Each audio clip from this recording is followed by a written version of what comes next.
Business sözü, bakın görün hardan başlıyor, biz sözü. O deməkdir ki, uğur kazanmaq üçün mən deyil də biz olmalı biznes sahəsində. 25-30 nəfər əməkdaşıq bugün burada və bugün burada biz eləyən şey nədir? Sistemdir. Düzdür mü?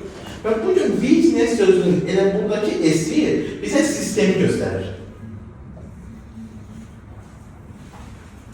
Əgər bir biznes sayəsində uğur qazanmaq istəyiriksə, orada mütləq sistem olmalıdır.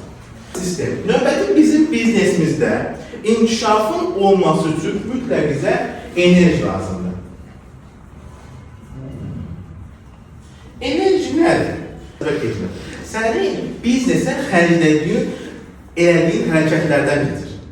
Enerji yəni hərəkət iki istiqamətli ola bilər. Bir var, sən deyən, yerində hərəkət edər, bax belə. Burada da hərəkət var, düzdür, hərəkət edirəm, tərpənirəm. Bir də var, irəli hərəkət edər. Hansında nəticə var? İrəli hərəkətdə. Səbəb nədir? Çünki artıq birində sən A nöqtəsindən B nöqtəsinə getdin. Amma digərində sadəcə yerində sayırdın.